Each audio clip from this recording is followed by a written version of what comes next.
హరే కృష్ణ. మీకేమైనా గుర్తుందా? పుస్తకాలు ఉన్న వాళ్ళు పుస్తకం ఓపెన్ చేసుకొని చూడవచ్చు.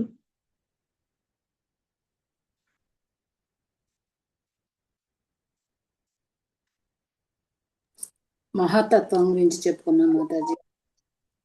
దేని గురించి ముఖ్యంగా? మహాతత్వం గురించి చెప్పుకున్నాం మాతాజీ. మహత్తత్వమా?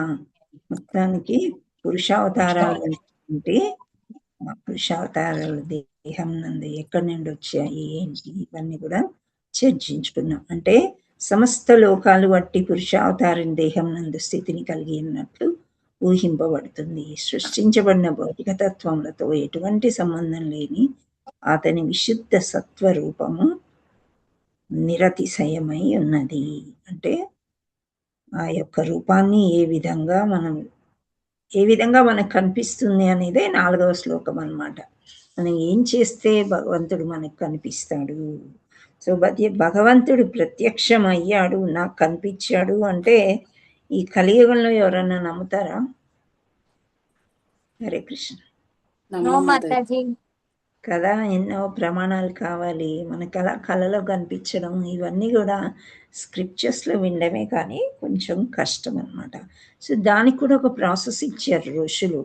ఏంటి, భగవంతుడిని మీరు చూడాలనుకుంటే భగవంతుడిని కోరుకోవద్దు, ఓన్లీ సేవ చేయండి అని చెప్తున్నారు మనకు ఆచార్యులు.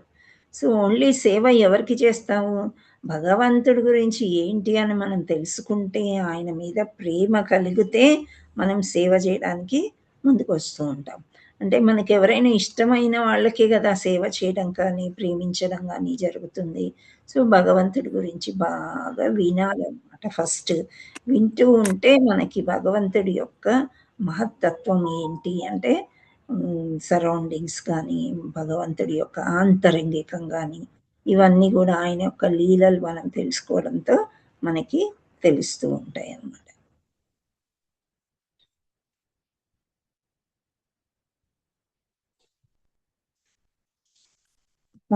మనం ఈ 4వ శ్లోకం ఒకసారి చదువుకొని భాష్యం చదువుకొని మళ్ళీ వివరంలోకి వెళ్దాము.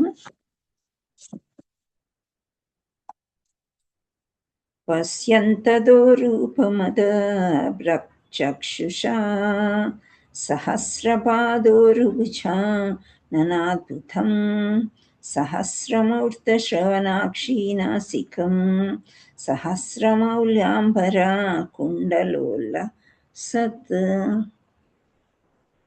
పశ్యంతదో రూపమదబ్రచక్షుషా సహస్రపాదోర్భుజానాద్భుతం సహస్రమూర్తశ్రవణాక్షినాసికం సహస్రమౌలాంబర కుండలోలసత్.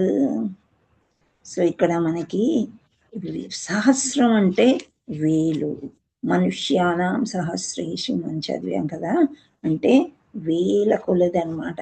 వేలాది అద్భుతమైన పాదములను, అంటే భగవంతుడి యొక్క పాదాలు, ఊరువులను, భుజములను, ముఖములను కలిగిన పురుషావతారం యొక్క దివ్య రూపము పూర్ణ దృష్టిని కలిగిన భక్తులు కాంచగలుగుతురు. వేలాది శిరములు, కర్ణములు, నయనములను, నాసికాలను ఆ రూపము కలిగి ఉండెను. అవన్నీ వేలాది కిరీటములతో, దేదీప్యమానమైన కర్ణావరములతో, దివ్యమైన పూమాలలతో అలంకరించబడి ఉండును. సో ఇటువంటి అవతారం ఎవరు చూశారు? మనం లోగడ చెప్పుకున్నాం కదా,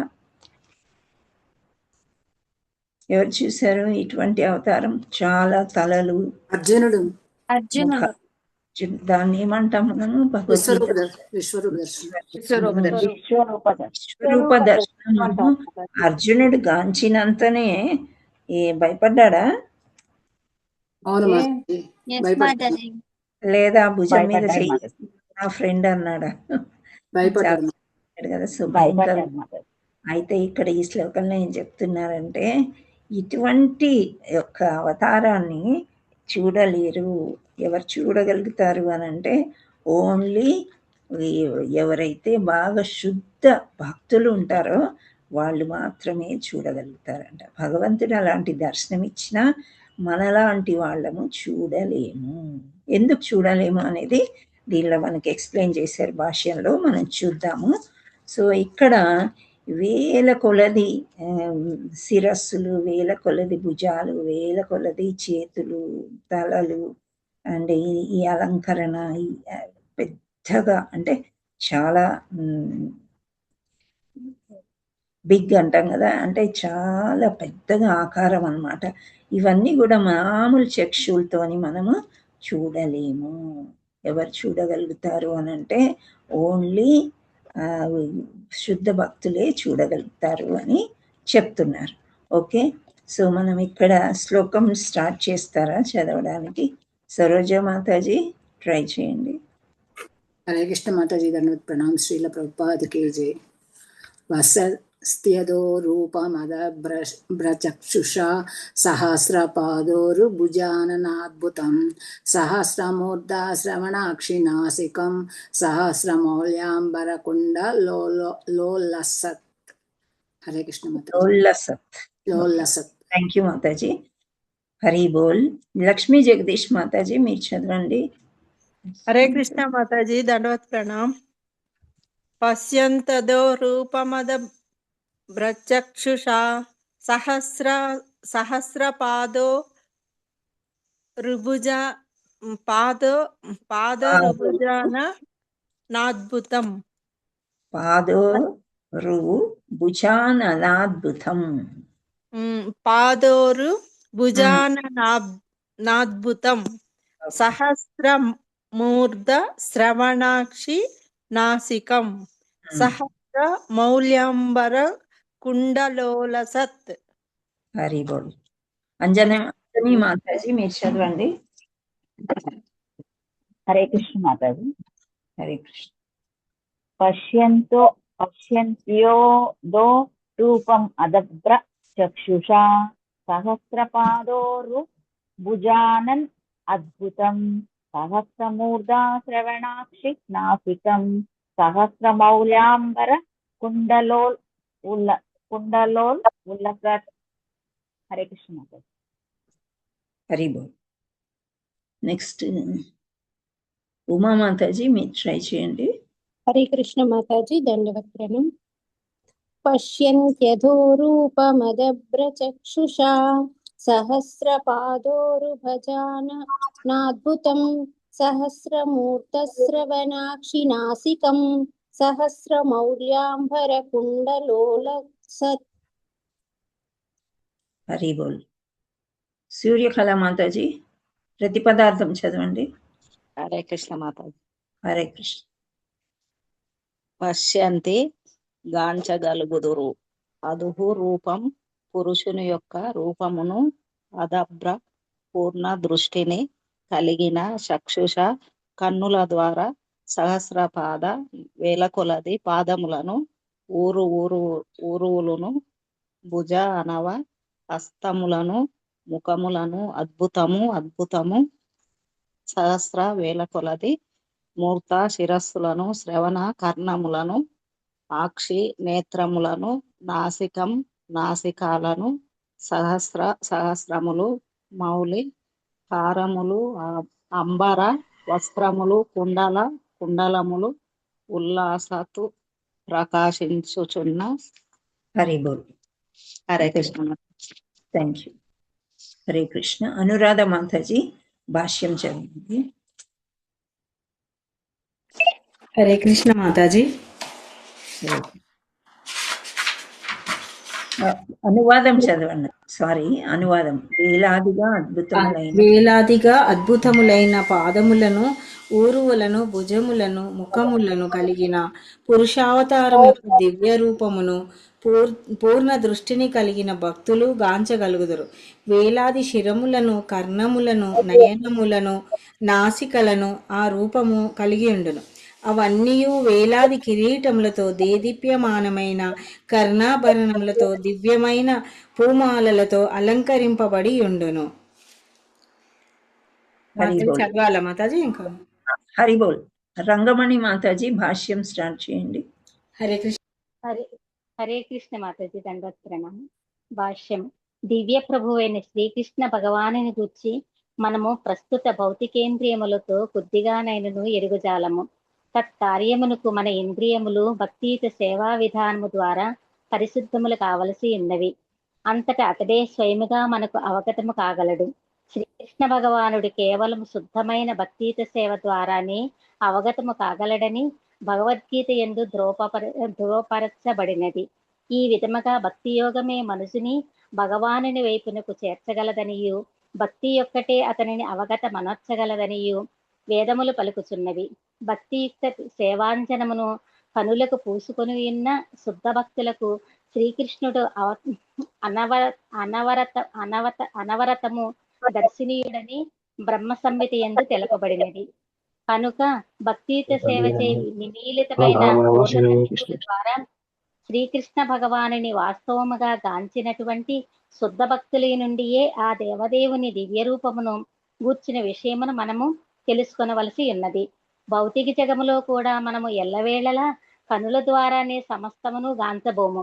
కొన్ని మార్లు ప్రత్యక్షానుభవము కలిగిన వారి యొక్క అనుభవము ద్వారా మనము గాంచుచుందుము. భౌతిక విషయం యొక్క అనుభవమునికి ఇట్టి పద్ధతి అవసరమైనచు ఆధ్యాత్మిక విషయమునందు అట్టి విధానం మరింతగా ముఖ్యమైనది.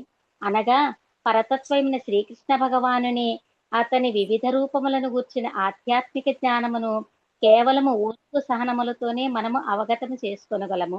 ఆధ్యాత్మిక రంగమునందు నూతనముగా ప్రవేశించిన వానికి ఆ దేవదేవుడు నిరాకారుడు కాగా దక్షత కలిగిన సేవకునకు అతడు దివ్య స్వరూపుడై ఉన్నాడు. హరే కృష్ణ మాతాజీ. హరి బోల్. రత్నకుమారి మాతాజీ, మీరు శ్లోకం చదవడానికి ప్రయత్నం చేస్తారా? అలాగే మాతాజీ.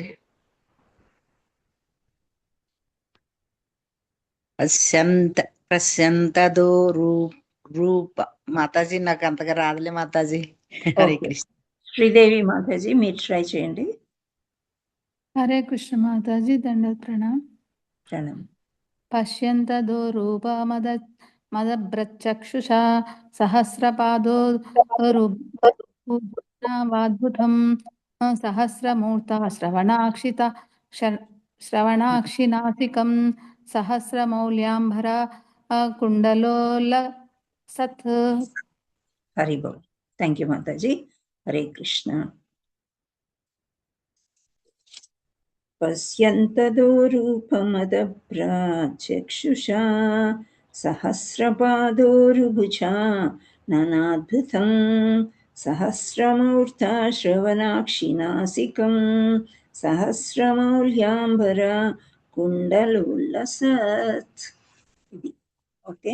సో పశ్యంతి అంటే గాంచగలుగుతురు, అదహ అంటే రూపం. పశ్యంతదో అన్నాం కదా, పశ్యంత అదహ రూపం, పురుషుని యొక్క రూపము. పురుషుని యొక్క రూపం అంటే పురుషుడొక్కడే దేవాది దేవుడు. అభద్ర పూర్ణ దృష్టిని కలిగిన, చక్షుష అంటే కన్నుల ద్వారా, సహస్రపాద వేల కొలది పాదాలను, ఊరులను, భుజ ఆనన హస్తములను, ముఖములను, అద్భుతం అంటే అద్భుతం, సహస్ర వేల కొలది, మూర్త శిరస్సులను, శ్రవణ కర్ణములను, అక్షి నేత్రములను, నాసికం నాసికాలను, సహస్రములు, మౌలి హారములు, అంబర వస్త్రములు, కుండలములు, ఉలస్సత్ ప్రకాశించుచున్న. సో ఇంత దేదీప్యమానంగా ఉన్న భగవానుని ఏ విధంగా ఎవరు చూడగలరు, ఈ అవతారం ఏమిటి అని ఇక్కడ మనకు అనువాదంలో ఏం చెప్తున్నారంటే, వేలాదిగా అద్భుతమైన పాదాలను, ఊరువులను, భుజములను, ముఖములను కలిగిన పురుషావతారం యొక్క దివ్య రూపాన్ని పూర్ణ దృష్టి కలిగిన భక్తులు కాంచగలుగుదురు. మన మామూలు కళ్ళతోని మనం చూడలేము. పూర్ణంగా భక్తులు అన్నమాట, అంటే శుద్ధ భక్తులు, పూర్ణ దృష్టి, వాళ్ళ దృష్టి వేరే విధంగా ఉంటుంది. భగవంతుడిని అన్నిట్లో వాళ్ళు చూడడం అనేది ఒక ప్రాక్టీస్ అయిపోతుంది. మహాభక్తులు, వాళ్ళు మహాత్ములు, వాళ్ళు కాంచగలుగుతారు. వేలాది శిరములను, కర్ణములను, నయనములను, నాసికలను ఆ రూపము కలిగి ఉండును. అవన్నీ వేలాది కిరీటములతో, దేదీప్యమైన కర్ణాభరణములతో, దివ్యమైన పూలమాలలతో అలంకరించబడి ఉండును. సో ఇక్కడ మనము ఎక్స్ప్లెనేషన్ ఏంటి అనేది చూద్దాం. ఓం అజ్ఞానతిమిరాంధస్య జ్ఞానాంజనాశలాకయా చక్షురున్మీలితం యేన తస్మై శ్రీగురవే నమః. శ్రీచైతన్యమనోభీష్టం స్థాపితం యేన భూతలే స్వయం రూపः కదా మహ్యం దదాతి స్వపదాంతికం. వందేహం శ్రీగురో శ్రీయుతాపదకమలం శ్రీగురున్ వైష్ణవాంచ శ్రీరూపం సాగ్రజాతం సగణ రఘునాథాన్వితం తం సజీవం సాద్వైతం సావధూతం పర్జన సహితం కృష్ణ చైతన్య దేవం శ్రీరాధా కృష్ణపాదాన్ సగణ లలితా శ్రీ విశాఖాన్వితాంచ నమో విష్ణుపాదాయ కృష్ణప్రేష్ఠాయ భూతలే శ్రీమతే జయపతాక స్వామి ఇతి నామిని నమాచార్య పదాయిని తాయ కృపాప్రదాయిని గౌరకథ దామదయ నగర గ్రామతారిణి నమో విష్ణుపాదాయ కృష్ణప్రేష్ఠాయ భూతలే శ్రీమతే భక్తి వేదాంత స్వామినితి నామిని నమస్తే సారస్వతే దేవి గౌరవాణి ప్రచారిణి నిర్విశేష శూన్యవాది పాశ్చాత్య దేశతారిణి. హే కృష్ణ కరుణా సింధో దీనబంధో జగత్పతే గోపీస గోపికా కాంత రాధా కాంత నమస్తుతే. తప్త కాంచన గౌరాంగి రాధే బృందావనేశ్వరి వృషభానుసుతే దేవి ప్రణమామి హరిప్రియే. వాంఛాకల్పతరుభ్యస్య కృపా సింధుభ్య ఏవ చ పత్తానాం పావనేభ్యో వైష్ణవేభ్యో నమో నమః. జై శ్రీకృష్ణ చైతన్య ప్రభు నిత్యానంద శ్రీ అద్వైత గదాధర శ్రీవాసాది గౌర భక్త వృంద. హరే కృష్ణ కృష్ణ కృష్ణ హరే హరే, హరే రామ రామ రామ హరే హరే. నారాయణం నమస్కృత్య నరం చైవ నరోత్తమం దేవీం సరస్వతీం వ్యాసం తతో జయముదీరయేత్. నష్టప్రాయేషు భద్రేషు నిత్యం భాగవత సేవయ భగవతే ఉత్తమ శ్లోకే భక్తిర్భవతి నైష్టికీ. కృష్ణాయ వాసుదేవాయ దేవకీ నందనాయ చ నంద గోపకుమారాయ గోవింద నమో నమః. నమో మహావదన్యాయ కృష్ణ ప్రేమ ప్రదాయతే కృష్ణాయ కృష్ణ చైతన్య నామ్నే గౌరద్విషే నమః. ముఖం కరోతి వాచాలం పంగం లంగాయతే గిరిమిత్ కృపాతమహం వందే శ్రీగురుం దీనం పరమానంద మాధవం శ్రీ చైతన్యేశ్వరం. హరే కృష్ణ. శ్రీ శ్రీ శ్రీ రాధా మదన్ మోహన్ की जय, जगन्नाथ बलदेव सुभद्रा माई की जय, चैतन्य निताय गौर प्रेमानंदे हरि हरि बोल. హరే కృష్ణ. శ్రీ రాధే రాధే. సో మనం ప్రతిపదార్థాలు చూసాము, శ్లోకం చూసాము, అనువాదం కూడా చూసామన్నమాట. సో ఇక్కడ భాష్యంలోకి వెళ్తే మనకి దివ్య ప్రభు అయిన శ్రీకృష్ణ భగవాన్ని గురించి మనం ప్రస్తుత భౌతికేంద్రియంతో కొద్దిగానైనా ఎరుగజాలము. సో మనం మామూలుగా గుడికి వెళ్తున్నాము, కృష్ణుని ఇంట్లో అలంకరించుకొని పూజ చేసుకుంటున్నాము, నవవిధ భక్తి చాలా చేస్తున్నాము. ఇవన్నీ అయినప్పటికీ కూడా సరి అయిన భగవంతుడు మనకి కనిపించలేదు అని ఆచార్యులు అంటున్నారు. సో మనం అందరం ఒప్పుకుంటామా? చెప్పండి. మనకు ఒప్పుకుంటాం మాతాజీ. ఒప్పుకుంటాం కదా. మనం వెళ్తున్నాము, దండం పెట్టుకుంటున్నాం, అన్ని తొందరలోనే ఉంటాం మనము. ఏంటి అంటే మనకి భౌతికేంద్రియములతో కొద్దిగానైనా ఎరగజాలము అని అంటున్నాడు. అంటే భగవంతుడు మన పక్కనే ఉన్నాడు, మనని చూస్తున్నాడు, మనలో ఉన్నాడు పరమాత్మలాగా. ఇన్ని చెప్పుకుంటున్నాము, ఎంతెంతో స్క్రిప్చర్స్ చదువుతున్నాము, ఆచార్యులు చెప్పిన ఉదాహరణలు, స్టోరీస్ కూడా అక్కడక్కడ చెప్పుకుంటున్నాం.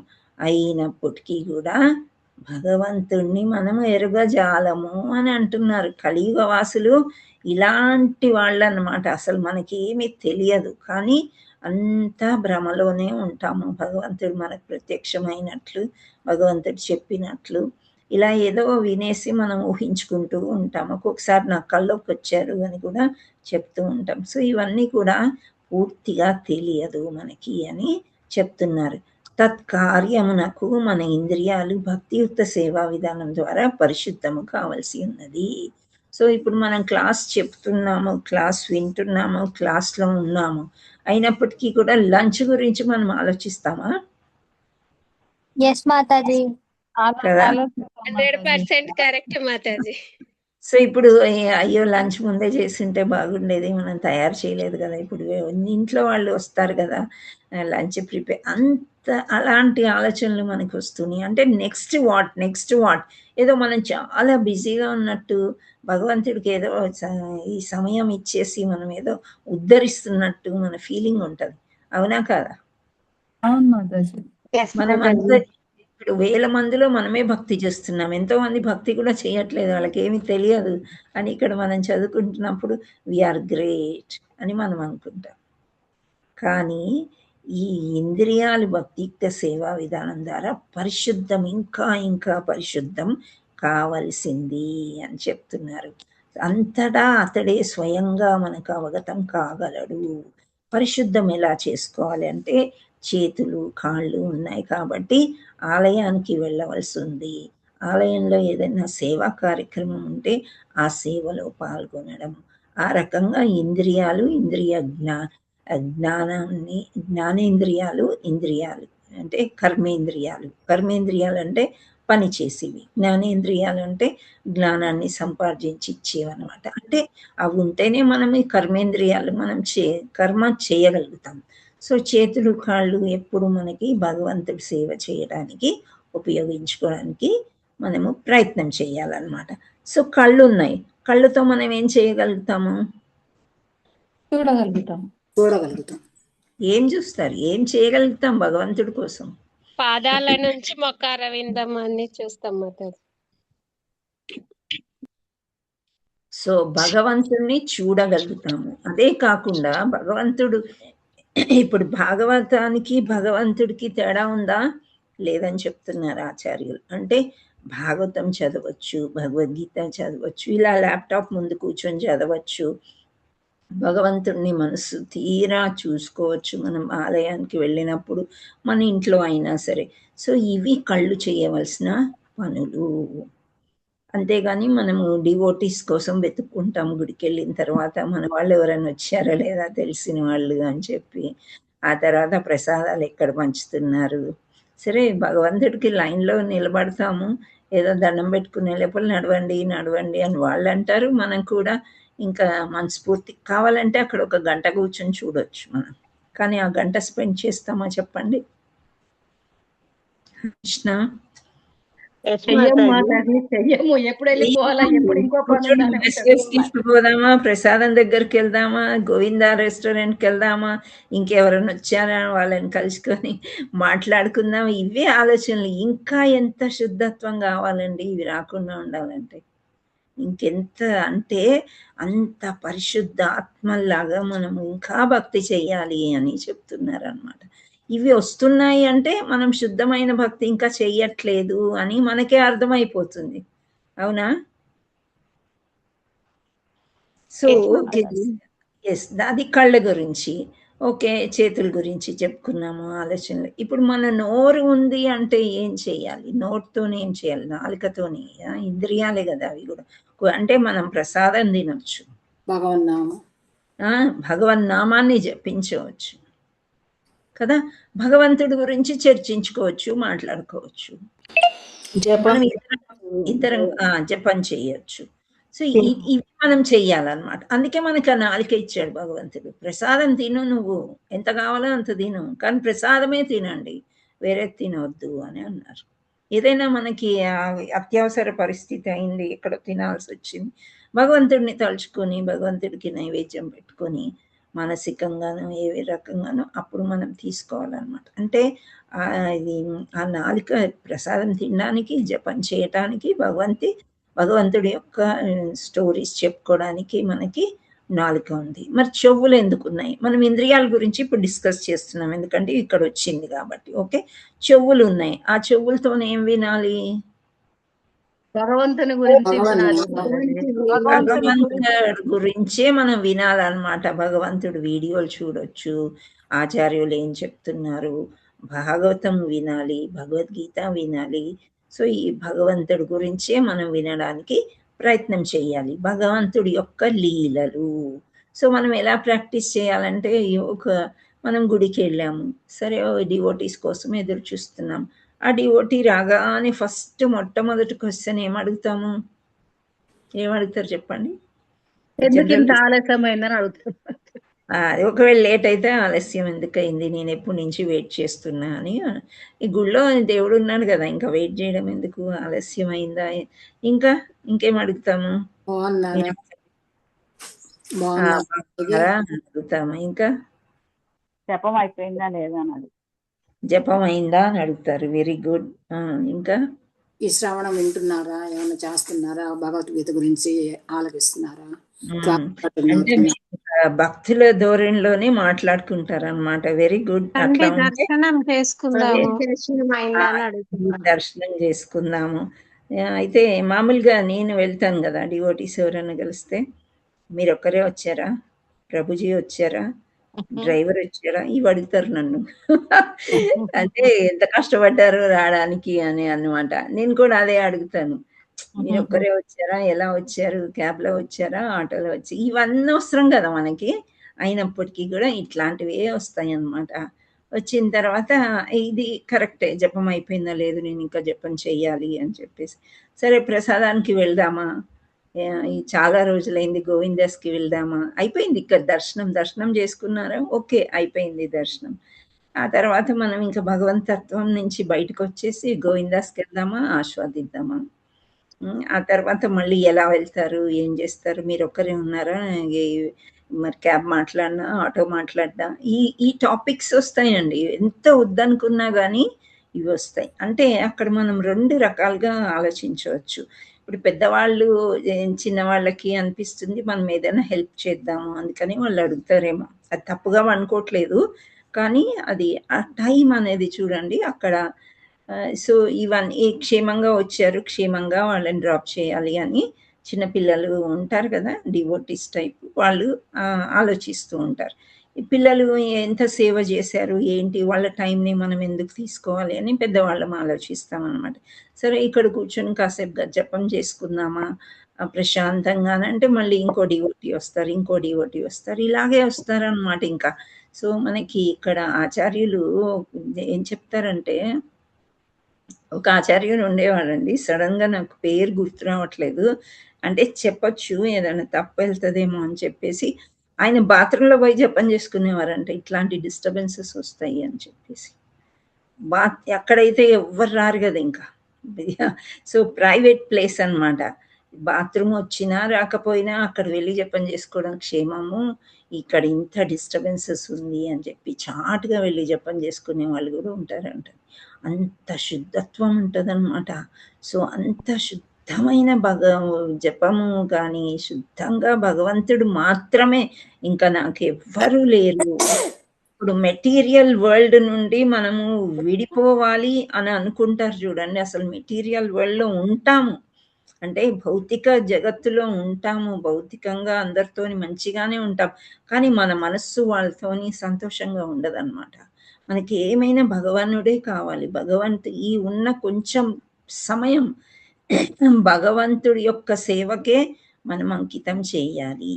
ఒక జపం చేస్తున్నామంటే భగవంతుడి యొక్క సేవని, కలియుగంలో మనకు వచ్చింది అదొక్కటే, మనం చేయగలిగింది అదే కాబట్టి. సో నిన్న నేను చైతన్య చరితామృతం అంత్యలీలలో 9వ అధ్యాయంలో ఒక చాప్టర్ చదివానండి. సో అక్కడ పూరి జగన్నాథ్ క్షేత్రంలో రామానందరాయ చాలా గొప్ప భక్తులు చైతన్య మహాప్రభుకి అనమాట. సో ఆ యొక్క ఫ్యామిలీ నుండి ఆ రోజుల్లో ఎలా అంటే భక్తులు ఉన్నా సరే వాళ్ళకి చాలా హయ్యర్ పోస్టులు ఉండేవి అనమాట. వాళ్ళకి జీతభత్యాలు చాలా ఎక్కువగా ఉండేవి. అవి నాణాలన్నీ ఇప్పుడు మనం ఎలా అంటాం కదా, ₹1, ₹10, ₹50, ₹100, ఆ తర్వాత ఇలా అంటూ ఉంటాం కదా, అలాగే వాళ్ళకి వాళ్ళ యొక్క సంఖ్యలో కొన్ని ఉన్నాయన్నమాట. సో కొంత ఆయన సంపాదించిన దాంట్లో గవర్నమెంట్ ట్యాక్స్ అనేది ఉంటుంది కదా, ఆ ట్యాక్స్ డబ్బులు కలెక్ట్ చేస్తూ ఆయన గవర్నమెంట్కి పే చేయకుండా ఆయన తినేశాడు. ఓకే, సో అంత మంచి ఫ్యామిలీ నుండి కూడా ఒక్కొక్కసారి ఇలాంటివి జరుగుతూ ఉంటాయి. అందరూ మంచి వాళ్ళు ఉండాలని ఏమీ లేదు. సో ఆయన అలా చేస్తారనమాట. చేసేసరికి రాజు ఏమి రాజుకు వరకు కూడా తీసుకురాడు. యువరాజు ఉంటాడు కదా, ఆయన ఎలాంటి పనిష్మెంట్స్ ఇస్తారంటే అక్కడ ఒక పెద్ద కొండలో నుండి తోసేస్తారంట. ఆ లోయకి ఇటు అటు అన్ని సూదులు గుచ్చుకునే గుణపాలు ఉంటాయంట. ఆ మధ్యలో మనిషి ఇరుక్కుపోతే గుచ్చుకొని నానా యాతన పడి ఇంకా మరణిస్తాడనమాట. అలాంటి శిక్ష విధించారంట అతనికి. సో అలాంటి శిక్ష విధించి ఇంకా కొండ కూడా ఎక్కిచ్చేస్తున్నారనమాట. ఈ లోపు ఏమైందంటే ఆయన యొక్క అనుచరులు కాదు కానీ ఆయన యొక్క రిలేటివ్స్ అండ్ ఫ్రెండ్స్ ఉంటారు కదా, వాళ్ళందరికీ చాలా బాధ కలిగింది. ఇప్పుడు మరణ శిక్ష అంటే ఎవరికైనా చాలా బాధ. ఎంత పెద్ద తప్పు చేసినా అయ్యో పాపం అని అనిపిస్తుంది కదా. అంత మంచి భక్తుల ఫ్యామిలీ రామానందరాయ్ అంటే చాలా ఇష్టం చైతన్య మహాప్రభుకి. సో వాళ్ళ తరాలన్నీ కూడా చైతన్య మహాప్రభుకే శుద్ధంగా మంచిగా భక్తి చేస్తూ ఉంటారు. అలా ఉన్నప్పుడు ఇంకా కొండ మించి వేసేసే సమయంలో వాళ్ళందరూ వచ్చి చైతన్య మహాప్రభు దగ్గరికి వచ్చి చాలా ప్రార్థిస్తున్నారంట. ఇలా చేశాడు అంటే ఇలా ఆయన్ని రక్షించవలసింది నీ ఒక్కడివే, ఇంకెవ్వరూ రక్షించలేరు ఆయనని అని చెప్పి, అప్పుడు చైతన్య మహాప్రభు అవును డబ్బుల కోసం రాజు ఇలాంటి శిక్ష ఎందుకు వేస్తాడు అని రాజుని తిట్టాలి యాక్చువల్లీ భక్తుడిని. కానీ చైతన్య మహాప్రభు మెటీరియల్ డిజైర్స్ కోసం ఇప్పుడు అతని డబ్బులు ఇలా ఫస్ట్ పాయింట్ అతను చీటింగ్ చేశాడు గవర్నమెంట్. చాలా తప్పు అలా ట్యాక్స్ కట్టకపోవడం. ట్యాక్స్ కట్టాలి కదా, ఆయన ఎలా తినేస్తాడు గవర్నమెంట్ డబ్బులు అని చెప్పేసి ఆయనకు చాలా కోపం వస్తుంది. రెండవది, ఇలాంటి తప్పు చేసింది కాకుండా మీరందరూ నా దగ్గరికి వస్తారా? ఈ మెటీరియల్ థింగ్ అంటే ఈ భౌతిక ప్రపంచంలో ఉండే కోరికల కోసం నా దగ్గరకు వస్తారు. నాకు ఇక్కడ ఉండాలనిపించట్లేదు, నేను ఈ పూరి జగన్నాథ్ వదిలేసి క్షేత్రాన్ని వదిలేసి వేరే ప్లేస్కి నేను వెళ్ళిపోతాను అని చెప్తారు. సో ఈ వార్త రాజు దగ్గరికి వెళ్ళిపోతుందన్నమాట. సో రామానందరాయి, ప్రతాపరుద్రుడు వీళ్ళందరూ జగన్నాథ్ ఇది చైతన్య మహాప్రభు వెళ్ళిపోవడం అంటే అది ఇంకా మనం ఆత్మహత్య చేసుకోవాలి తప్ప మనం ఇక్కడ ఉండలేము, మన ఫ్యామిలీ గురించి ఆయన వెళ్ళిపోవడం ఏంటి అని చెప్పేసి అప్పుడు ఈయనకి రాజు దగ్గరికి వస్తారనమాట. రాజుకి చెప్తాడు ఇట్లా. అప్పుడు రాజు అంటాడు, నాకు ఈ సంగతే తెలియదు, యువరాజు చేశాడు ఈ పని, ప్రిన్స్ అంటారు కదా ఆయన చేశాడు ఆ పని. నీకు డబ్బులు ఇప్పుడు ఆయన చంపేస్తే నాకు ట్యాక్స్ డబ్బులు అవన్నీ ఎక్కడి నుంచి వస్తాయి? బ్రతుకుంటే ఆయన ఆస్తులు అమ్మో సంపాదించో ఏదో చేసి కడతాడు, కానీ ఇలా చంపవద్దు అని ఆయన ఆదేశం జారీ చేస్తాడు. ఈ లోపల వీళ్ళందరూ వచ్చి చెప్తారు కూడా, రామానందరాయ్ రిలేటివ్స్ అండ్ ఫ్రెండ్స్ అందరూ వెళ్ళి చైతన్య మహాప్రభుని ఇలా కోరుకున్నారు, ఆయన నేనుండను ఇక్కడ, నాకు భక్తి చెయ్యమని నేను వస్తే మీరేంటి ఇలాంటి విషయస్ అడుగుతారా? ఆయన్ని బతికించమని, ఆయన తప్పు చేసినా కానీ ఇలా ఆయనకు సహాయం చేయమని, ఇలాంటి భౌతిక కోరికల కోసం నేను ఇక్కడ లేను, ఆయన వెళ్ళిపోతాను అంటున్నారు అని అంటే చాలా భయపడిపోతాడు. ఇంకా ఆయన వెళ్ళిపోతే మనం బ్రతికేందుకు ఇక్కడ అని చెప్పేసి వెంటనే ఆర్డర్స్ జారీ చేస్తారనమాట. అతనికి ఉరి శిక్ష ఉరి శిక్ష కాదు కానీ మరణదండన వేయవద్దు, నిలిపివేయమని చెప్తారు. చెప్పేసరికి ఆ తర్వాత రామానందరాయ్ వచ్చేసి ఇతను ఎవరైతే ట్యాక్స్, అతని పేరు నాకు సరిగ్గా గుర్తు రావట్లేదు, సో అతన్ని విడుదల చేస్తారు. విడుదల చేసిన తర్వాత ఒక మంచి షాల్ ఇచ్చేసి, నువ్వు పోయి వెంటనే చైతన్య మహాప్రభు కాళ్ళ మీద పడి శరణు వేడుకో. అయినా ఇంత మిరాకిల్ ఎట్లా జరిగింది? ఇంకాసేపట్లో నేను కొండ మీద నుంచి దూకేసే అంటే తోసేసే ఇది ఆ టైం వచ్చేసరికి నువ్వు ఎలా తప్పించుకోగలిగావు? ఏమైంది?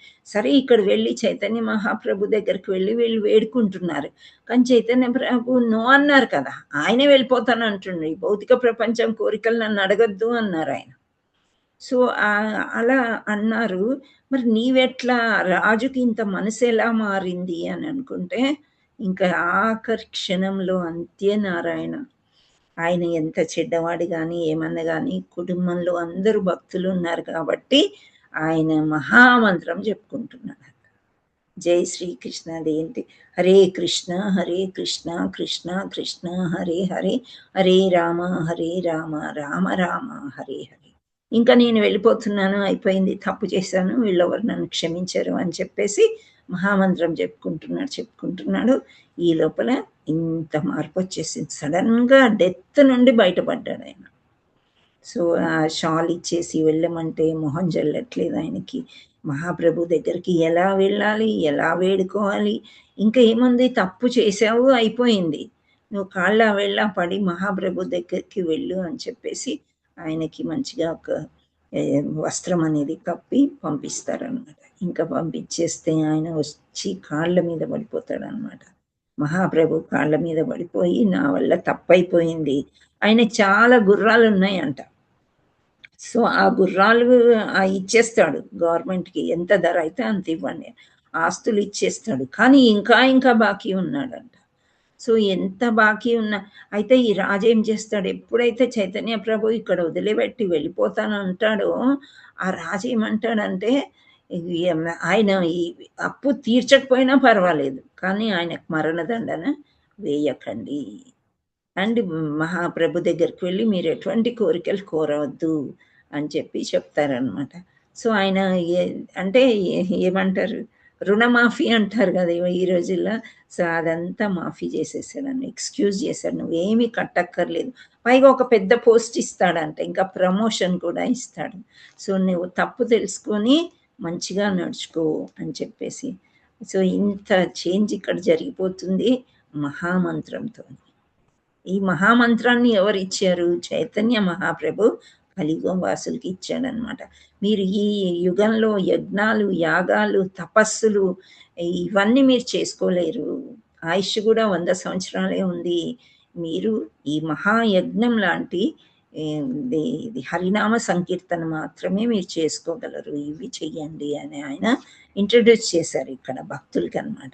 సో అది మాత్రమే ఆయన ఇంకా తుది క్షణాలు ఆ టైంలో అది ఎప్పుడైతే మహామంత్రం చేసుకున్నాడో, రాజు పరుగున వచ్చి ఇతనికి ఈ పనిష్మెంట్ అనేది తీసేసి ఇంకా ప్రమోషన్ కూడా ఇచ్చారంట.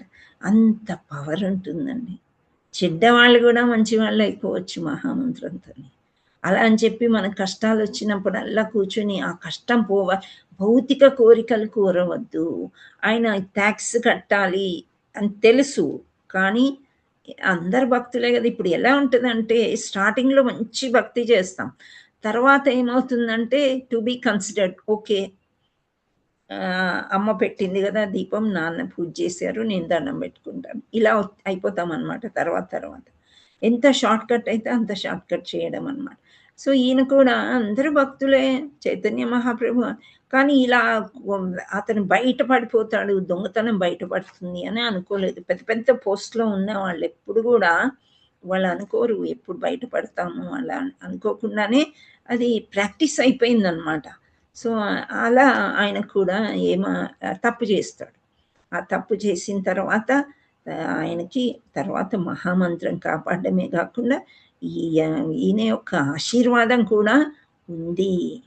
అయితే చైతన్య మహాప్రభు ఇంకా అక్కడి నుండి ఇంకోసారి ఇటువంటివి చేయకూడదు, మళ్ళీ చేసావనుకో ఇంకా నేను ఇక్కడ కనిపించను అని చెప్తాడు. ఎందుకంటే ఇంకా హయ్యర్ పోస్ట్ వచ్చింది. ఇప్పుడు ఇంకా హయ్యర్ పోస్ట్ వస్తే ఇంకా ఎక్కువ దోచేసే అవకాశాలు కూడా వస్తూ ఉంటాయి కదా. సో అందుకని అలా చెప్పి ఆ తర్వాత అక్కడి నుండి వెళ్ళిపోతాడంట. సో ఇది చెప్పాలనిపించింది నాకు, ఎందుకంటే ఇక్కడ శుద్ధ భక్తిత్వం అంటే ఏంటి అని చెప్పారు. సో ఇక్కడ చైతన్య మహాప్రభు ఎందుకు వస్తాడండి? కృష్ణుడిలాగా ఉన్నప్పుడు ఆయనకు అర్థం కాదంట, ఎందుకు వీళ్ళు నేనంటే ఇలా పడిచేస్తున్నారు, ఈ గోపీలేంటి, రాధా భావం ఏంటి, ఎందుకు నన్నింతగా వాళ్ళు భక్తి చేస్తున్నారు, భక్తి అంటే ఏంటి? అయితే ఇక్కడ ఆచార్యులు ఒక ఉదాహరణ చెప్పారు. చక్కెర తీయంగా ఉంటుంది కదా, చాలా తీయగా ఉంటుంది. మనకి తీపి పదార్థాలు అందరికీ చాలా ఇష్టం, పిల్లలకి కానీ పెద్దవాళ్ళకి కానీ. మరీ ఎక్కువగా కూడా మనం తినలేము కదా. సో దాని వెంటనే తిన్న తర్వాత మళ్ళీ ఏదైనా కారం, ఉప్పు, పులుపు ఏదో తినాలి అని అనిపిస్తుంది. సో కానీ తీపి అంత తీయగా ఉంటుంది. ఏదైనా శుభకార్యానికి ఫస్ట్ మనం నోరు తీపి చేసుకోండి అని అంటూ ఉంటాం. సో ఆ చక్కెరకి తెలియదంట ఎంత తీయగా ఉంటుందో. అవునా అండి? తెలియదు కదా. అట్లాగే కృష్ణ భగవానుడి మీద అంత భక్తి ఉన్నది అని అంటే కృష్ణుడికే తెలియదంట ఆయన ఎంత దయామయుడు, ఎంత క్షమిస్తాడు అనేది కృష్ణుడికి ఎందుకు అంత ప్రేమ వస్తుంది ఒకరి మీద అంటే భగవానుడు కానివ్వండి, మనిషి ఒక విధంగా కొంతవరకు అందరినీ ఎక్స్క్యూజ్ చేస్తాడు, కానీ ఆ తర్వాత ఇంకా మనం ఎక్స్క్యూజ్ చేయలేము, అదే తప్పులు చేస్తూ ఉంటే. కానీ భగవంతుడు ఎక్స్క్యూజ్ చేస్తాడు. సో అలా అన్ని దివ్యమైన గుణాలు ఉన్నాయి కాబట్టి భగవంతుడు అంటే అందరికీ ఇష్టం అన్నమాట. సో శ్రీకృష్ణ భగవానుడికి కూడా డౌట్ వస్తుంది, ఎందుకు ఈ రాధా మోడ్ ఏంటి, అసలు ఎందుకు ఇంత భక్తి రాధాకి. ఇప్పుడు పాదధూళి, రాధ యొక్క పాదధూళి తలకి రాసుకుంటే కృష్ణుడి యొక్క తలనొప్పి పోతుంది. అదే రుక్మిణిని, సత్యభామని వీళ్ళందరినీ కూడా అడుగుతారు, మీ పాదధూళి ఇవ్వండి అమ్మా కృష్ణుడికి తలనొస్తుంది అని. నారదుడు చెప్తే, లేదు మేము నరకానికి వెళ్ళాం, మా పాదధూళి కృష్ణుడి తలకి రాస్తే మేము నరకానికి వెళ్ళాల్సి వస్తుంది, సో మేము నరకానికి వెళ్ళము, అందుచేత వాళ్ళు ఎవరు ఇవ్వరు. కానీ రాధ ఏం చేస్తుందంటే, రాధాదేవి ఆమె ధూళి, వీళ్ళు గోపికలు రాధాదేవి అందరు తొందరగా యమునా నదికి వెళ్ళి కాళ్ళన్నీ శుభ్రంగా కడుక్కుంటారంట. కడుక్కొని ఆ యొక్క ధూళి వస్తున్నప్పుడు కొంచెం ధూళి, ఆ ధూళి తీసుకొచ్చి కృష్ణుడి తలపోతే తలనొప్పి మటు మాయమైంది. అంటే వీళ్ళు నరకానికి వెళ్ళడానికి సిద్ధమైపోయారు, ఇదేం భక్తి వీళ్ళకి అని శ్రీకృష్ణుడికి బాగా డౌట్ వస్తుందంట. అందుచేత నేను రాధలాగా అంటే అదే గౌరాంగి, అంత కలర్ అనమాట. రాధాదేవి ఎంత అంటే బంగారు వర్ణం కలిగి ఉంటుందంట. సో అలా గౌరాంగలాగా ఈయన కలియుగంలో వచ్చి ఆ భక్తికి మైమర్చిపోయి ఇంకా ఆయుధాలు, కొట్టడాలు, శపించడాలు ఏమీ ఉండవు. భగవానుడు చైతన్య మహాప్రభుకి ఓన్లీ సంకీర్తననే నేర్పిస్తూ ఉంటాడనమాట. సో ఇక్కడ శ్రీకృష్ణ భగవానుడు కేవలం శుద్ధమైన భక్తియుక్త సేవ ద్వారానే అవగతం కాగలడని భగవద్గీత యందు ధృవపడింది అని అంటున్నారు. భగవద్గీతలో ఎక్కడ అనంటే 18.55. మీ దగ్గర ఎవరి దగ్గర ఉంటే పుస్తకం తీసి మీరు చెప్పండి. ఓకే, హరే కృష్ణ. భగవద్గీత యందు పరుపబడింది. ఈ విధంగా భక్తి యోగమే మనుజుని భగవాని వైపుకు చేర్చగలదని, భక్తి ఒక్కటే అతనిని అవగతము నర్చగలదని వేదములు పలుకుచున్నవి. సో భక్తియుక్త సేవాంజనము కనులకు పూసుకొని ఉన్న శుద్ధ భక్తులకు కృష్ణుడు అవతార దర్శనీయుడు అని బ్రహ్మ సంహిత అందు తెలుపబడింది. నాగమణి మాతాజీ మీరు తీసారా, చదవండి. 55 18 పాయింట్ మాతాజీ శ్లోకం చదవమన్నారు కదా, అందుకంటే చదవండి. చదవాలా మాతాజీ శ్లోకం? చదవండి. యజ్ఞదాన తపకర్మ నత్యాజ్యం మాతాజీ, కార్యమేవ 18 అది కాదు మాతాజీ, అది కాదు, 18.55. 5 ఓకే మాతాజీ, సారీ నేను 5 ఒట్టి 5 విన్నాను. భక్త్యా మామ నాగలీల మాతాజీ మీరు చదవండి. భక్త్యా మామభిజానాతి యావన్యశ్చాస్మి తత్వతః తతో మాం తత్వతో జ్ఞాత్వా విశతే తదనంతరం. ఓకే, హరి బోల్ మాతాజీ. నాగలీల మాతాజీ మీరు మళ్ళీ చదవండి. హరే కృష్ణ మాతాజీ. హరే కృష్ణ. భక్త్యా మామభిజానాతి నానాన్యశ్చాస్మి తత్వతః తతో మాం తత్వతో జ్ఞాత్వా విశతే తదనంతరం. హరే కృష్ణ. హరి బోల్. సో భక్తియుక్త సేవ చేతనే మానవుడు నన్ను యథార్థ రూపంలో దేవదేవునిగా అవగాహన చేసుకోగలడు. యథార్థ రూపము భగవంతుడి యొక్క రూపాన్ని మనము అవగాహన అంటే అర్థం చేసుకోగలము. అట్టి భక్తితో అతడు నన్ను పూర్తిగా ఎరిగినప్పుడు భగవత్ రాజ్యమున ప్రవేశించగలడు. సో అంత ఈజీ కాదనమాట. భగవత్ రాజ్యం అంటే దేవాది దేవుడి యొక్క ధామము. ఏం ధామము? గోలోక బృందావనము, అన్నిటికంటే పైన ఉన్నది. ఓకే, గోలోక చాట్లో. సో ఇలా భగవద్గీతలో భక్తి ఒక్కటి అని చెప్తున్నారనమాట. ఇప్పుడు శ్రీల ప్రభుపాదికి జై భాష్యంలో ఎన్ని మనకి రెఫరెన్సెస్ ఇస్తారంటే మధ్య మధ్యలో ఆచార్యులు మనకి ఇంకా స్టోరీస్ కూడా చెప్తూ ఉంటారు అనమాట ఈ విధంగా. సో ఇలా మనకి ఎవరు భగవంతుడి దగ్గరికి చేరగలుగుతారు అంటే ఆ భక్తియుక్త సేవలు చేసిన వాళ్ళే చేరగలుగుతారు అని అంటున్నారు. సో ఇంకొక విధంగా ఏమంటున్నారంటే అలా వేదాలు భక్తి ఒక్కటే అతని అవగతం అనర్చుకోగలదని వేదాలు పలుకుచున్నాయి. భక్తియుక్త సేవాంజనము కనుల పూసుకొని ఉన్నను శుద్ధ భక్తులకు శ్రీకృష్ణుడు అనవతారము దర్శనీయుడని బ్రహ్మ సంహిత అందే తెలిపబడినది. సో ఇక్కడ కృష్ణుడి యొక్క కళ్ళు ఎలా ఎప్పుడు ప్రేమతో నిండి ఉంటాయంట. ఆ భక్తులు కృష్ణుడు ఎలా ఉంటుందంటే ప్రేమాంజనర్చిత భక్తి విలోచనేనా సంత సదైవ హృదయేషు విలోకయంతి యం శ్యామ సుందరమచింత్య గుణస్వరూపం గోవిందమాది పురుషం తమహం భజామి. ఇలా బ్రహ్మ సంహితలో ఐస్ ఫిల్డ్ విత్ లవ్ అని బ్రహ్మ భగవంతుడి గురించి ఇలా వివరిస్తారనమాట. మన కళ్ళకి ఏంటి, మనం కాటిక రుద్దుకుంటాం ఆరోగ్యంగా ఉండాలను మంచిగా.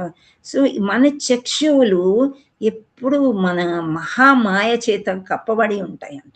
మనం ప్యూరిటీని ఎక్కువగా చూడలేమంట. అంటే భగవంతుడిని చూడడం చాలా కష్టం అన్నమాట.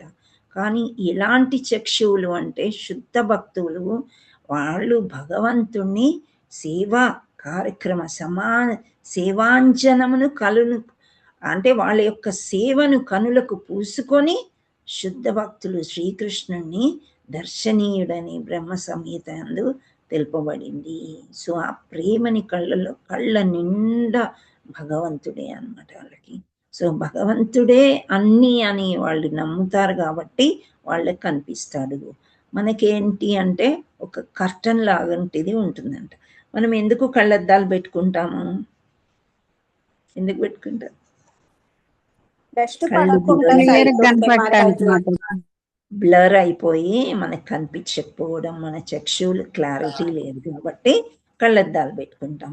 ఇంకా కళ్ళద్దాలు పెట్టుకున్నాక కూడా ఒక ఏజ్ వచ్చిన తర్వాత అవి పువ్వులు వస్తాయి అని చెప్తారు కదా, అంటే ఇంకా బ్లర్గా అయిపోయి ఒక కన్ను కనిపించదు, ఇంకో కన్ను కనిపిస్తుంది. మళ్ళీ తర్వాత ఒక చిన్న ఆపరేషన్ అనేది ఏదో చేస్తారు, ఆ రెటీనా అనేది సెట్ చేసిన తర్వాత క్లారిఫికేషన్ వస్తుంది అప్పుడు.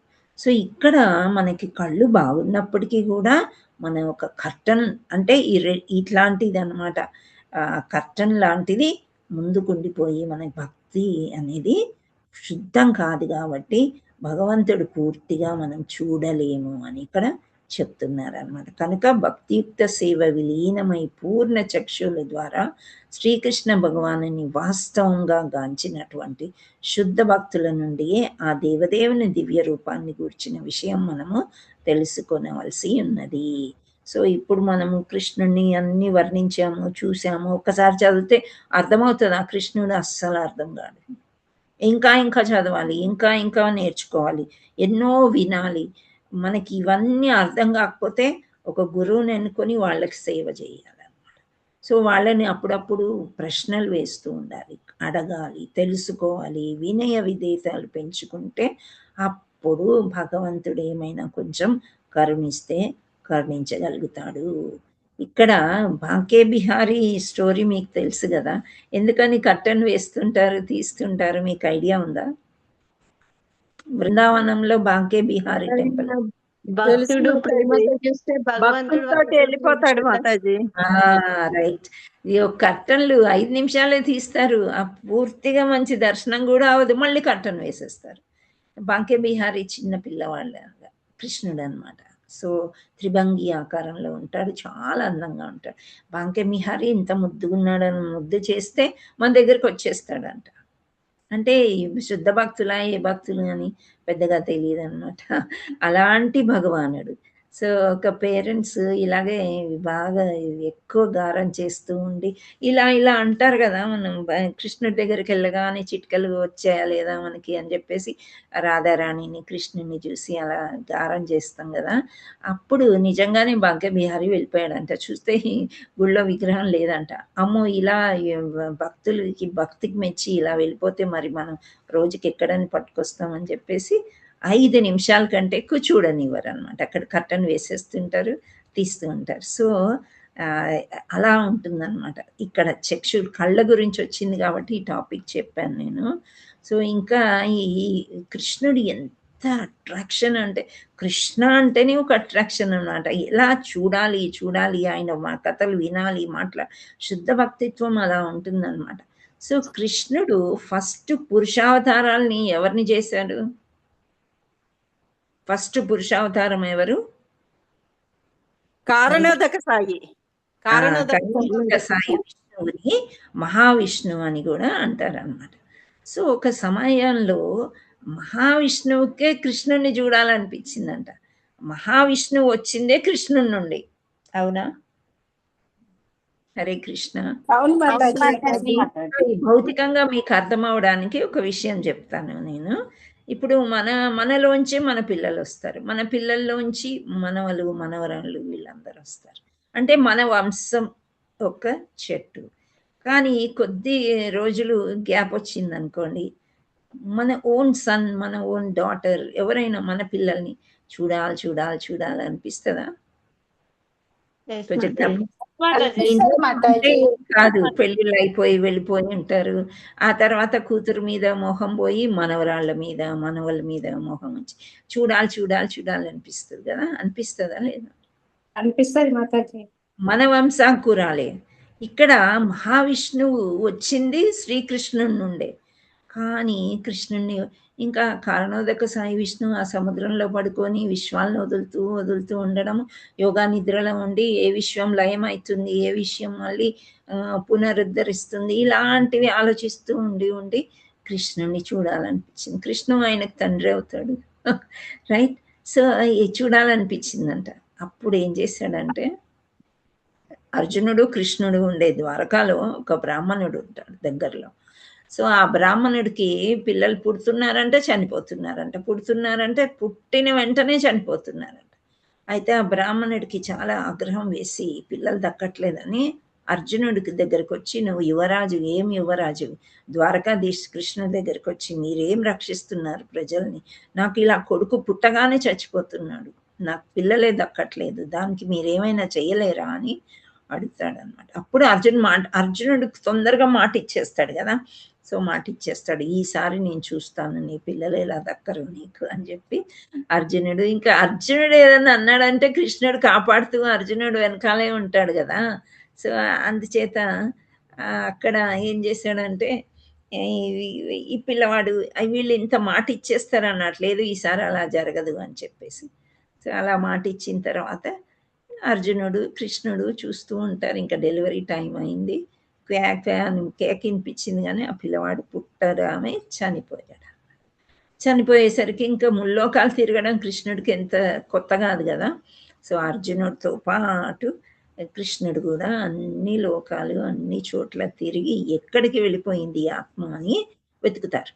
వెతికి లాస్ట్కి ఇంకా మహావిష్ణువు ఒక్కడే మిగిలిపోయాడు అనమాట.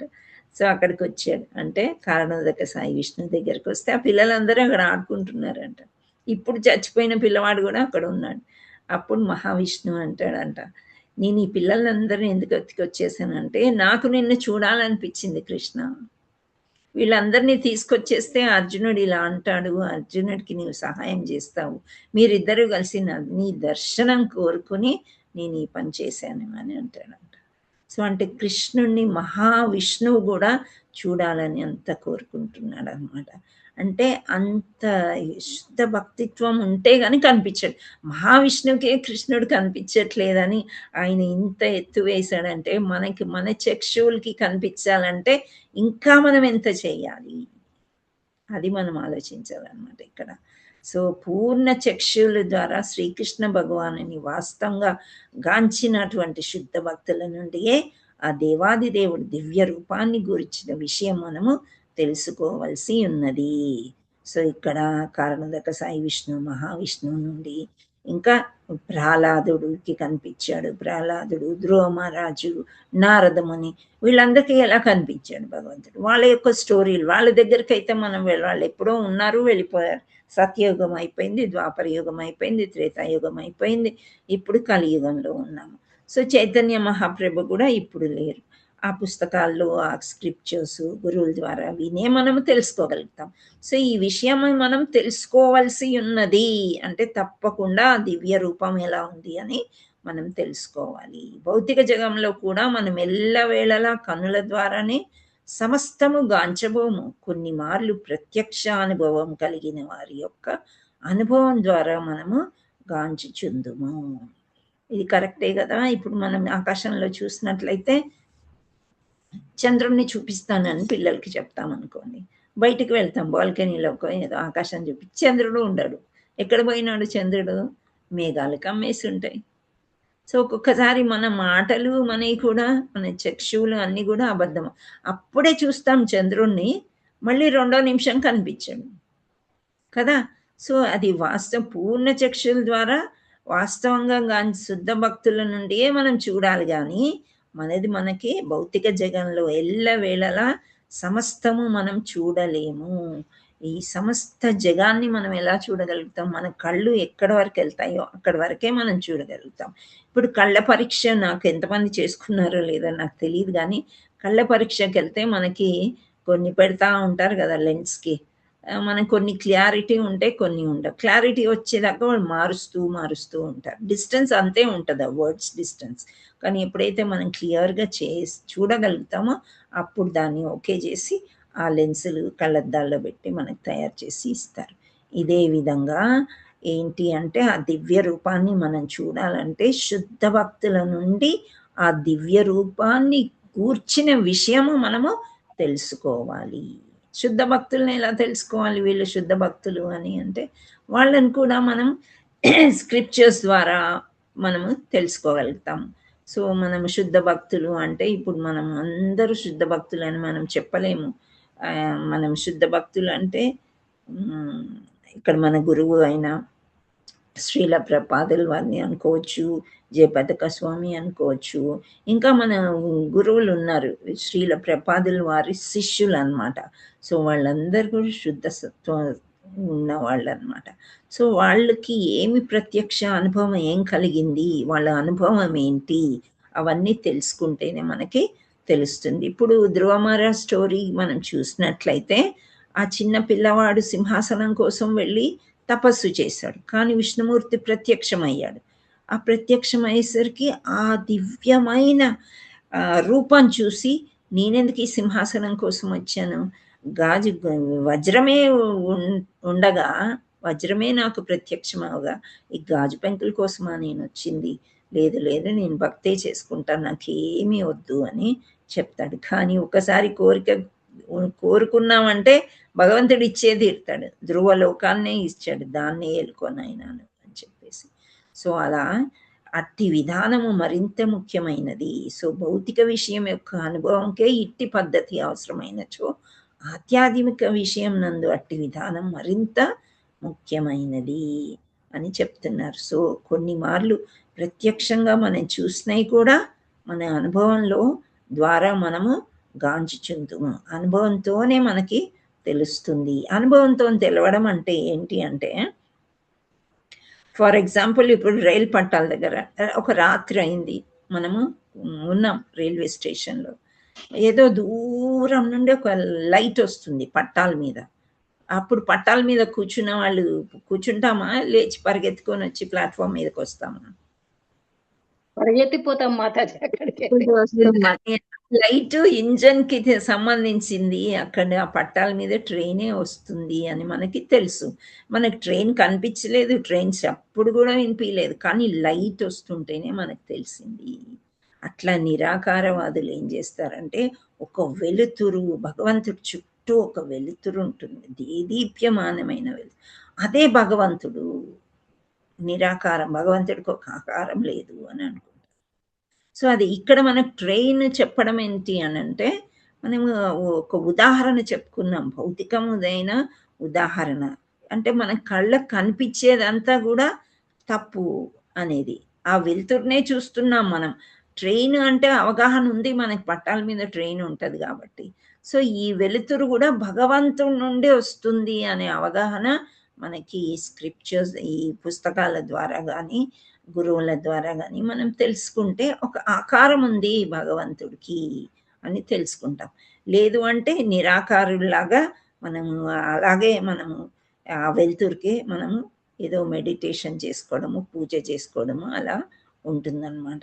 సో ఇక్కడ అనుభవం ద్వారా మనం భౌతిక విషయం యొక్క అనుభవంకే ఇట్టి పద్ధతి అవసరమైనచో, ఆధ్యాత్మిక విషయానికి ఎన్ని కావాలి అనగా పరతత్వమైన శ్రీకృష్ణ భగవానుని, అతని వివిధ రూపాలను గూర్చి ఆధ్యాత్మిక జ్ఞానాన్ని కేవలం ఓర్పు, సహనంతోనే మనం అవగతం చేసుకోగలము.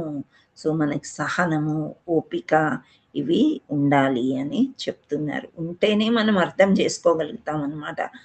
ఇవాళ వద్దులే, ఇంకా రేపు చూద్దాం. ఇవాళ చదివేసాము, ఇంకా చాలు ఇవాల్టికి, రేపు చూద్దాం. ఇప్పుడు ఒక పుస్తకం చదువుతున్నామండి మనము. ఆ పుస్తకం చదువుతున్నప్పుడు మనకి ఒక్కొక్కసారి ఎండింగ్ ఏంటి అనేది ఒక ఆతృత ఉంటది గదా! ఉంటదా మీకు గూడా? ఎస్ మాతాజీ. కదా! లాస్ట్ పేజ్ ఏంటి, చదివేద్దాం అనిపిస్తది. కానీ కంటిన్యూటీ ఉండదు. సో చదువుతూ అది ఏంటి అని అది ఉండాలన్నమాట మనకి. సో అది చదువుతూ ఉంటేనే మనకి అర్థమవుతుంది. లాస్ట్ చదివేసామనుకోండి, ఎండింగ్ మనకి అర్థం గాదు కంటిన్యూటీ లేకపోతే. సో ఆ క్రియేషన్ అంటే ఆ ఇంట్రెస్ట్ మనకొచ్చిందనుకోండి, ఇంకెప్పుడు టైం వేస్ట్ చేయమనమాట మనం. టైం దొరికితే చాలు జపమన్నా చేసుకుంటామా, స్క్రిప్చర్స్ అన్నా చదువుతాం. అవి 2 పట్టుకుంటే మనకు నిద్రొస్తది. వస్తుందా? అది గూడా అవుతుంది మనకి. నిద్రొస్తది. జపం చేసామంటే స్టార్ట్ నిద్రొస్తదింకా. సో ఆ నిద్రని పోగొట్టుకోవడానికి కొంచెం అటు ఇటు నడవడము, ఏదో చేయడము. కానీ స్క్రిప్చర్స్ చదవడంలో ఇంట్రెస్ట్ ఎలా కలుగుతుంది అంటే, కొంచెం వింటాము, కొంచెం చదువుతాము. అండ్ ఏంటి చైతన్య ప్రభు గురించి ఇంత తెలుసుకోవాలా ఏంటి అని అనుకున్నప్పుడు, భాగవతంలో కృష్ణుడి గురించి ఇంత తెలుసుకోవాలా, మనం ఏమీ తెలుసుకోలేదు ఇప్పుడు దాకా, ఇంకా ఫస్ట్‌లోనే కొట్టుకుంటున్నాము అనుకున్నప్పుడు మనకి ఇంట్రెస్ట్ పెరుగుతదనమాట. సో ఆ పరతత్వాన్ని, ఆధ్యాత్మికం గురించి మనం ఎంతో నేర్చుకోవాలి. దానికి చాలా ఓర్పు గావాలి, సహనం గావాలి అని అంటున్నారు. ఆధ్యాత్మిక రంగం నందు నూతనంగా ప్రవేశించిన వారికి ఆ దేవాదేవుడు నిరాకారుడు కాగా, దక్షత కలిగిన సేవకునకు అతడు దివ్య స్వరూపుడై ఉన్నాడు. అంటే శుద్ధ ప్రేమతోని భగవంతుడికి ఆరాధన మనం చేసినప్పుడు తప్పకుండా ఆయన దివ్య స్వరూపుడైతాడనమాట. స్టార్టింగ్‌లో మనకి వీళ్ళకి పిచ్చి పట్టింది. హరే కృష్ణ అంటారు, అది అంటారు, ఇది అంటారు. భగవంతుడు ఎక్కడ కనిపిస్తాడు? వీళ్ళు అది ఇదని హేళన చేసుకుంటూ మనం కూడా ఇప్పుడు అప్పుడే కాదులే, ఇంకా మనకు టైం లేదు అని అనుకుంటూ ఉంటాం. కానీ అది లోతుకు వెళ్ళే కొద్దీ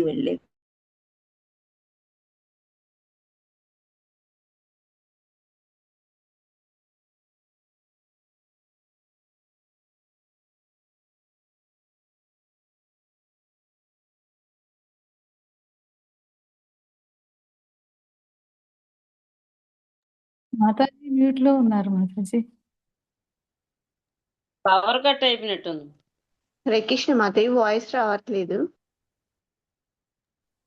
ఇల్లేచ్చారు మాతాజీ. పవర్ కట్ అయిందో ఏమైందో, net issue.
Hare Krishna Mataji and Prabhuji, I'm so sorry, sudden గా డిస్కంటిన్యూ అయింది లాస్ట్ మినిట్ లో. Hare Krishna. Hare Krishna Mataji. Hare okay Krishna okay Mataji. Okay, thank you all so much. So మనకి ఈ శ్లోకం ఏం చెప్తుంది అంటే, మంచి భక్తి వినయ విధేయతతో చేసినప్పుడే భగవంతుడు మనకి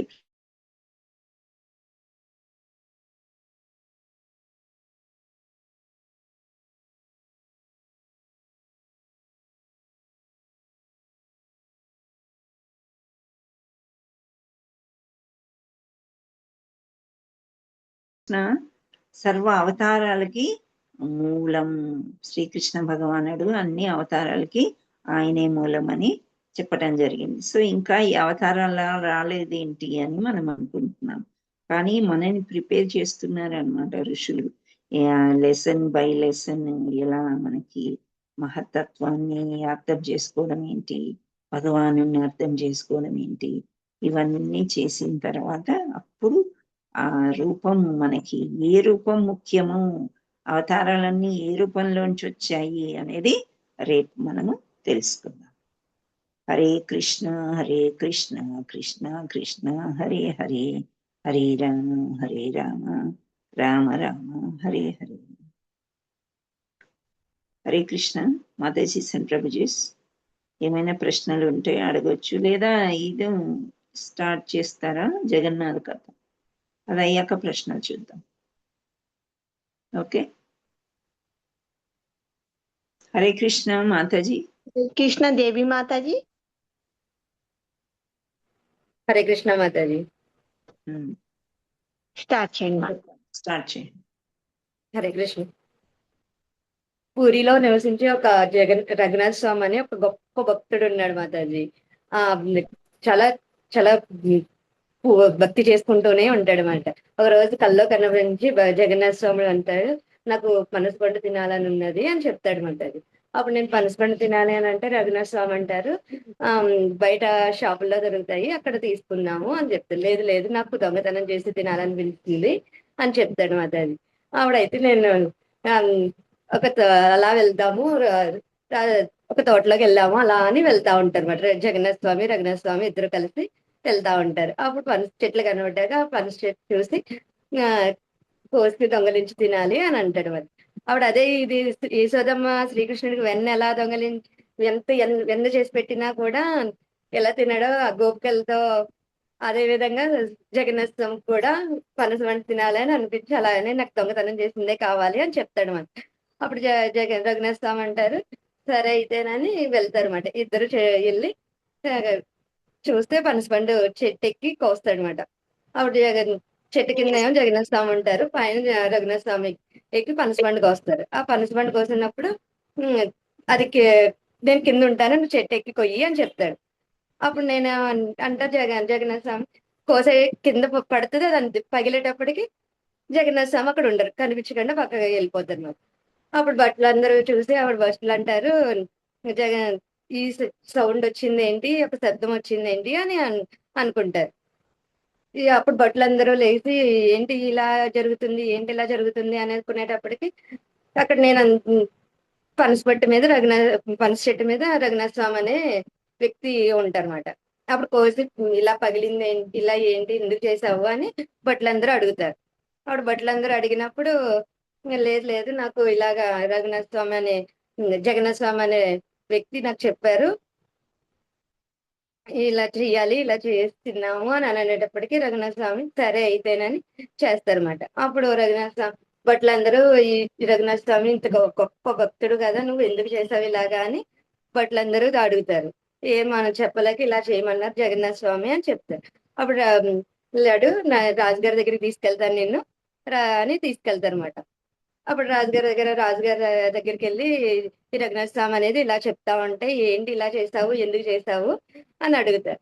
లేదు లేదు, నాకు ఇలా కల్లో కనిపించి జగన్నాథ స్వామి పనసపండు తినాలని ఉన్నది అని అనేసరికి ఇలానే ఎక్కి చెట్టు ఎక్కి పోయి నేను కింద ఉండి పట్టుకుంటాను అని అన్నారు. అని చూసి అనేటప్పటికి కోసినప్పుడు వెంటనే ఆయన కనిపించకుండా పక్కకి వెళ్ళిపోతారు. అప్పుడు భటులందరూ ఈ రాజుగారి దగ్గర చెప్పి ఈ బట్టలు ఈ చేసిన రఘునాథ స్వామి చేసిన ఇదంతా బట్టలందరికీ చెప్తే అప్పుడు బట్టలందరూ రఘునాథ స్వామిని చూసి నవ్వుతారు. అప్పుడు నవ్వి ఇదేంటి ఇలా ప్రచారం చేసావు, ఇలా చెందావు, ఏంటి ఇలా చెందారు అని అడుగుతారు మాతాజీ. ఇదంతా ఒక చరిత్ర కింద అలా ప్రచారం అయ్యింది మాతాజీ. హరే కృష్ణ మాతాజీ. థ్యాంక్స్ మాతాజీ, నాకు ఈ అవకాశం ఇచ్చినారు. తప్పలేదని ఉంటే క్షమించండి మాతాజీ. హరి బోల్. అయితే భగవంతుడు దెబ్బలు తినిపించాడు కదా.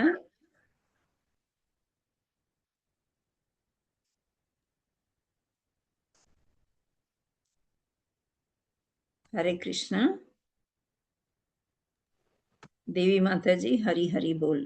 థ్యాంక్స్ మాతాజీ, అవకాశం ఇచ్చినందుకు. తప్పలేదని ఉంటే క్షమించండి మాతాజీ. ఏముంటాయమ్మా తప్పులు, బాగా చెప్పారు. చాలా మంచి స్టోరీ అది. ఓకే, హరే కృష్ణ. హరే కృష్ణ. ఏమైనా ప్రశ్నలు ఉంటే అడగవచ్చు.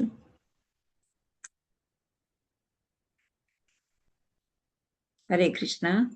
సో పూర్వపు జన్మ వాసనాలు ఉంటాయి అంటారు కదా, అలా శ్రీకృష్ణుడికి చిన్నప్పుడు ఎప్పుడో దొంగతనం చేసింది అది చెయ్యాలి అని అనిపిస్తుంది అనమాట. మళ్ళీ చెయ్యాలనిపించి అతన్ని భక్తుల్ని ఇరికిచ్చేస్తాడు, ఒక్కోసారి ఇరికిచ్చి నవ్వుకుంటూ ఉంటాడు అనమాట. బాగుంటుంది ఆ స్టోరీ. ఎస్. సో రేపు మనీషా మాతాజీ స్టోరీ చెప్తారు. మీకేమీ డౌట్ లేకపోతే మనం ముగిద్దాం. హరే కృష్ణ.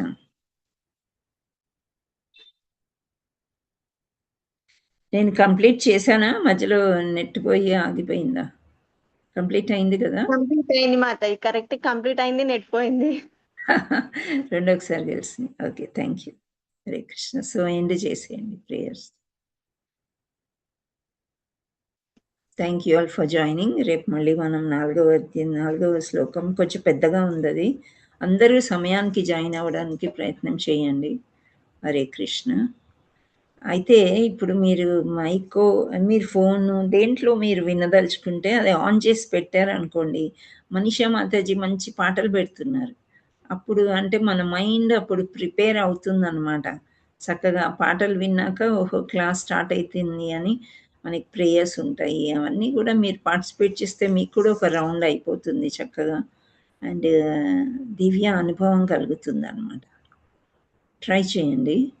అంటే మోస్ట్లీ 50% ముందు వస్తున్నారు, 50% ప్రేయర్స్ అయిపోయాక శ్లోకం చదువుకున్నాక అప్పుడు జాయిన్ అవుతున్నారు.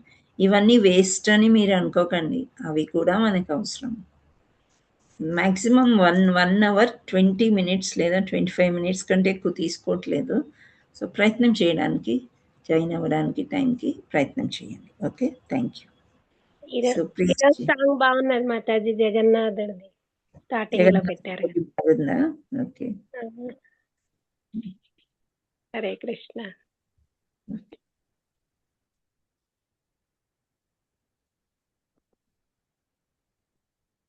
శ్రావణి మాతాజీ ఉన్నారా? హరే కృష్ణ మాతాజీ. ఏం చేయండి. ఏసి భక్తి వేదాంత స్వామి శ్రీల ప్రపాత్ की जय। वाञ्छाकल्प तरुभ्यश्च कृपा सिन्धुभ्यो एव च पतितानां पावनेभ्यो वैष्णवेभ्यो नमो नमः। श्रील प्रपात की जय। श्रील भक्ति सिद्धांत सरस्वती गोस्वामी महाराज की जय। नामाचार्य श्रील हरिदास ठाकुर की जय। अनंत कोटि वैष्णव भक्त वृंद की जय। प्रेम से कहो श्री कृष्ण चैतन्य प्रभु नित्यानंद श्री अद्वैत गदाधर श्रीवासादि गौर भक्त वृंद की जय।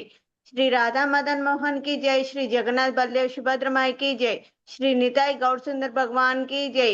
All glories to assembled devotees. Hare Krishna. All glories to assembled devotees. Hare Krishna. All glories to assembled devotees. Hare Krishna. Hare Krishna. Hare Krishna. Krishna Krishna. Hare Hare. Hare Rama. Hare Rama. Rama Rama. Hare Hare. Hare Krishna Mataji. Thank you Mataji. Dandavat pranam. Shri Shri Shri Radha Madan Mohan की जय। जगन्नाथ बलदेव सुभद्रा की जय। चैतन्य नेताएं गौर प्रेमानंद। हरि हरि बोल। Thank you all so much. Hare Krishna.